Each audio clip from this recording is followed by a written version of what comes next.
నమస్కారం. ఆంధ్ర టైమ్స్ కి స్వాగతం. హెడ్లైన్స్ చూద్దాం. అయోధ్య ప్రాణ ప్రతిష్టాపన కార్యక్రమానికి విరాట్ కోహ్లీ పర్మిషన్ ఇచ్చిన బీసీసీఐ.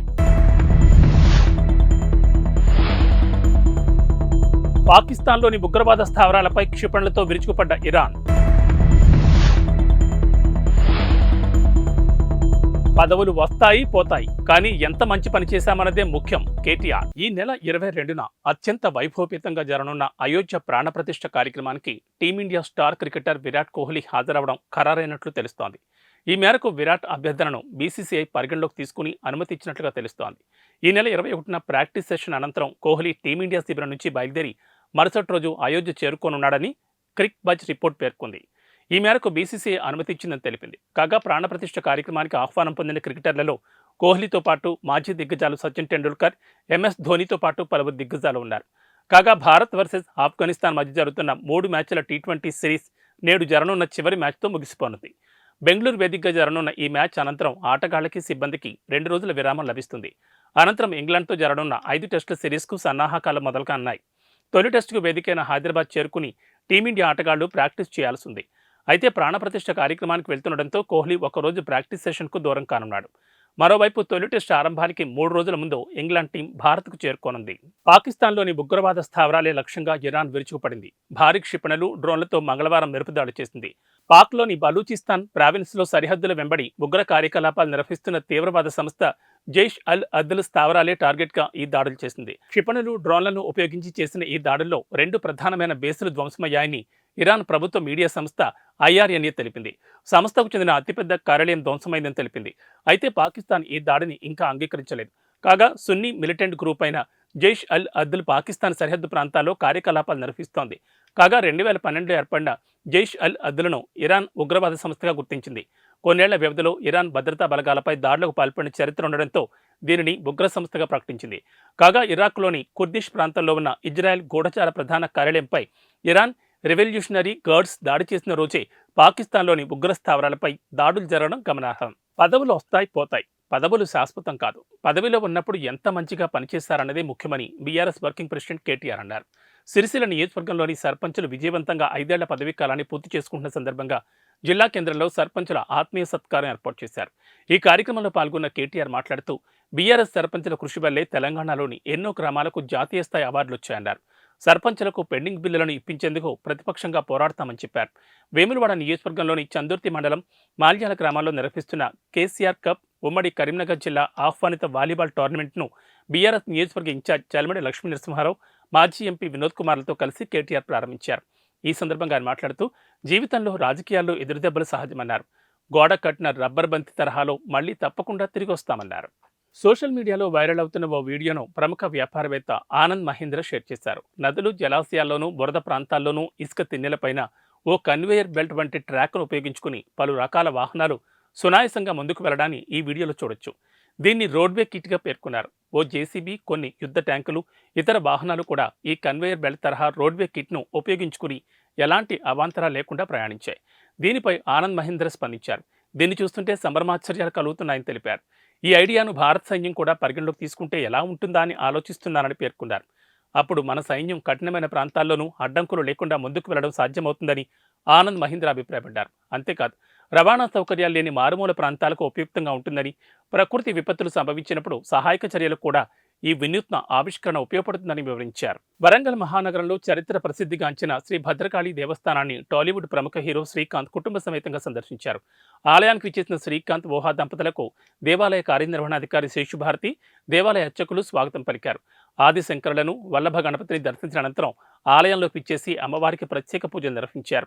పూజ అనంతరం శ్రీకాంత్, ఓహా దంపతులకు అర్చకులు మహదాశీర్వచనం నిర్వహించి ఈవో శేషుభారతి అమ్మవారి శేషవస్త్రాలు బహుకరించి ప్రసాదం అందజేశారు. ఈ కార్యక్రమంలో పలువురు పాల్గొన్నారు. కొంచెం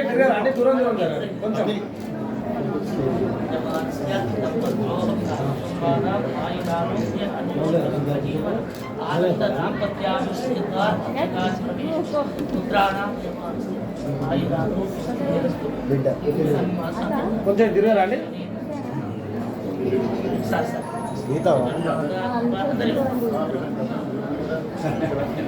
కొంచెం అందరూ ఒకసారి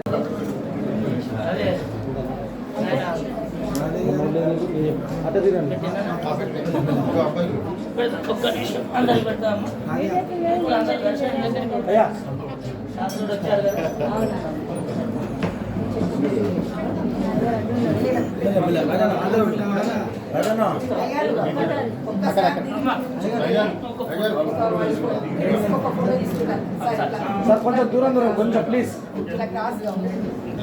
ఓకేనా రాజన్న కొంచెం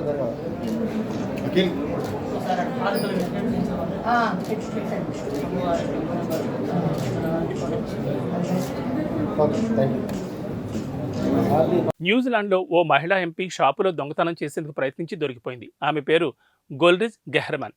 గ్రీన్ పార్టీకి చెందిన ఈ ఎంపీ దొంగతనం ఆరోపణలతో తన పదవికి రాజీనామా చేయాల్సి వచ్చింది. అసలు ఏం జరిగిందంటే, అక్లాండ్, వెల్లింగ్టన్ నగరాల్లోని పలు వస్త్ర దుకాణాల్లో గెహ్రమన్ చోరీకి యత్నిస్తున్న కొన్ని వీడియో ఫుటేజీలు వైరల్ అయ్యాయి. దాంతో ఇతర పార్టీలు ఆమెపై ధ్వజమెత్తాయి. తనపై వస్తున్న ఆరోపణలకు గెహ్రమన్ బదులిచ్చారు. తాను మానసిక వ్యాధితో బాధపడుతున్నానని, తన చర్యలకు కారణం అదేనని తనను సమర్థించుకునే ప్రయత్నం చేశారు. తనపై పని ఒత్తిడి విపరీతమైన ప్రభావం చూపిస్తోందని, ఆ ఒత్తిడి మానసిక ఆరోగ్యాన్ని దెబ్బతీస్తోందని గెహ్రమన్ వివరించారు. కొన్నిసార్లు తన వాస్తవ మనస్తత్వానికి భిన్నంగా కొన్ని పనులు చేసేలా ఆ మానసిక ఒత్తిడి దారితీస్తున్నాయని వెల్లడించారు. ఈ సంక్రాంతికి మెగా అల్లు వారి కుటుంబ సభ్యులు బెంగళూరు వెళ్లి అక్కడి ఫామ్ హౌస్ లో సంబరాలు జరుపుకున్నారు. మెగాస్టార్ చిరంజీవి, సురేఖ, అంజనాదేవి, రామ్ చరణ్, ఉపాసన, క్లింకార, అల్లు అరవింద్, నాగబాబు, అల్లు అర్జున్, స్నేహారెడ్డి, వరుణ్ తేజ్, లావణ్య త్రిపాఠి, సాయి తేజ్, వైష్ణవ్ తేజ్, సుస్మిత, శ్రీజ, నీహారిక, అఖిర, ఆద్య, చిరంజీవి చెల్లెమ్మలు ఇలా మెగా అల్లు ఫ్యామిలీ మెంబర్స్ అంతా ఒకచోట చేరి హాయిగా ఎంజాయ్ చేశారు. నేటితో సంక్రాంతి సంబరాలు ముగియడంతో బెంగళూరు నుంచి అందరూ తిరుగు పయనమయ్యారు. చిరంజీవి, సురేఖ, రామ్ చరణ్, ఉపాసన హైదరాబాద్ తిరిగొచ్చారు. ఎయిర్పోర్ట్లో వారిని కెమెరాలు క్లిక్ మనిపించాయి. కాగా చిరంజీవి 150వ చిత్రం విశ్వంభర ప్రస్తుతం సెట్స్ పై ఉంది. వెకేషన్ ముగియడంతో ఆయన కూడా చిత్రీకరణలో పాల్గొనున్నారు. బింబిసార ఫేమ్ వశిష్ఠ దర్శకత్వంలో తెరకెక్కుతున్న విశ్వంభర చిత్రం ప్రస్తుతం మారేడుమిల్లి ప్రాంతంలో షూటింగ్ జరుపుకుంటోంది. ఇక రామ్ చరణ్ ప్రస్తుతం శంకర్ దర్శకత్వంలో గేమ్ చేంజర్ చిత్రంలో నటిస్తున్నారు. దిల్ రాజ్ నిర్మాతగా తెరకెక్కుతున్న గేమ్ చేంజర్ పై భారీ అంచనాలున్నాయి.